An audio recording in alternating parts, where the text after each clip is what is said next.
Hello bachcho, let's read the question and the question says in a protein structure the first amino acid and the last amino acid are respectively called as A में दे रखा है N terminal amino acid, C terminal amino acid, B option दे रखा है C terminal amino acid and N terminal amino acid, C option दे रखा है alpha amino acid, beta amino acid and D में दे रखा है beta amino acid and alpha amino acids।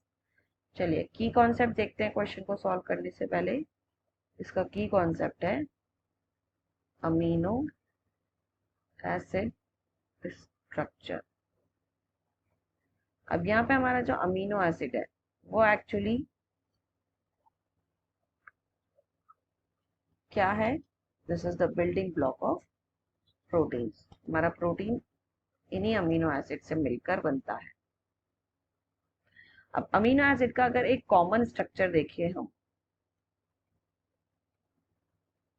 तो इसके common structure में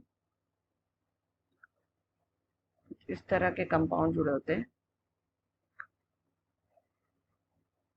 ये चीज that is one amine group, carboxyl group, इसीलिए इसको अमीन ग्रुप के लिए अमीनो ग्रुप और COH कार्बोक्सिलिक एसिड जुड़ा हुआ है इसलिए एसिड बोलते हैं। Hydrogen and this R group is variable. इस वेरिएबल ग्रुप की वजह से हमारे पास 20 टाइप के अमीनो एसिड्स है। It can be anything. अब ये अमीनो एसिड जब एक दूसरे से जुड़ते हैं तो ये क्या बनाते हैं? बॉन्ड बनाते हैं।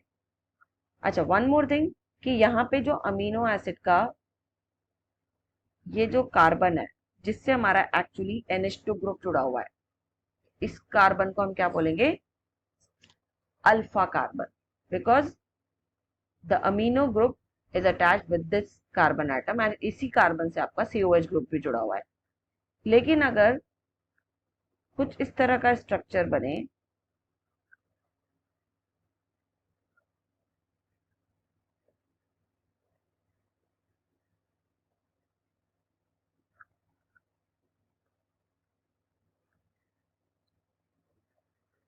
फॉर एग्जाम्पल दिस, तो हमारा ये कार्बन तो अल्फा है लेकिन ये कार्बन क्या हो गया? बीटा। तो बीटा, ये बीटा अमीनो एसिड कहलाएगा क्योंकि इसमें जिस कार्बन से अमीन ग्रुप जुड़ा हुआ है वो एडजेसेंट कार्बन से के पास वाला कार्बन है, तो that is beta amino acid. और ऐसे अमीनो एसिड को जिसमें अल्फा कार्बन से ही अमीन ग्रुप जुड़ा हुआ है उसको बोलेंगे हम अल्फा अमीनो एसिड। अब जब ये सारे अमीनो एसिड जब एक दूसरे से जुड़ते हैं और बॉन्ड बनाते हैं, जैसे मान लो ये वन अमीनो एसिड है एक टाइप का और ये दूसरा अमीनो एसिड है दूसरे टाइप का R2 with different variable group. तो सी बॉन्ड कैसे बनेगा? वन अमीनो एसिड का OH और दूसरे अमीनो एसिड का H, it will release out in the form of water. ये वाटर के फॉर्म में रिलीज हो जाता है।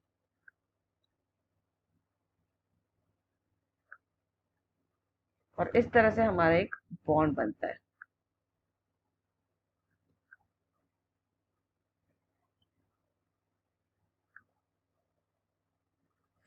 अब यहाँ पे ये जो बॉन्ड बना अपना, this bond is actually peptide bond. इसी को बोलते हैं हम पेप्टाइड बॉन्ड। और ऐसे बहुत सारे अमीनो एसिड फर्दर जुड़ते जाते हैं तो हमारी प्रोटीन की पूरा स्ट्रक्चर बनता है एंड पॉलीपेप्टाइड चेन बनता है।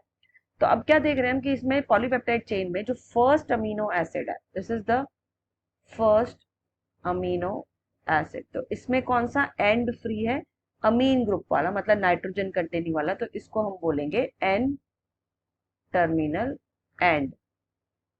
और जो लास्ट अमीनो एसिड होगा जो भी होगा तो उसका हमेशा ये कार्बोक्सिल ग्रुप फ्री होगा, तो this is known as C terminal end. तो हमारा क्वेश्चन यही कह रहा है कि फर्स्ट अमीनो एसिड किससे एंड हो रहा है और लास्ट अमीनो एसिड किससे एंड हो रहा है। तो obviously first amino acid ends with the end terminal amino acids and the last amino acid obviously end with C terminal amino acid. तो यहाँ पे ए ऑप्शन जाएगा एज द करेक्ट आंसर कि first amino acid will have the N terminal end and last amino acid will have C terminal end. बाकी option अगर हम देखें तो फर्स्ट अमीनो एसिड के लिए सी टर्मिनल अमीनो एसिड दे रखा है and N terminal amino acid is given for the last, तो दिस इज रॉन्ग, तो ये रॉन्ग हो गया। सी ऑप्शन दे रखा है alpha amino acid beta amino, ये भी रॉन्ग हो गया, क्योंकि अल्फा और बीटा अमीनो एसिड तो टाइप ऑफ अमीनो एसिड है on the basis of location of amine group, कि कौन से कार्बन पे अमीनो ग्रुप जुड़ा हुआ है। तो सी और डी दोनों गलत, so we'll go with option A, so answer will be A. So I hope you understood it well. Best of luck.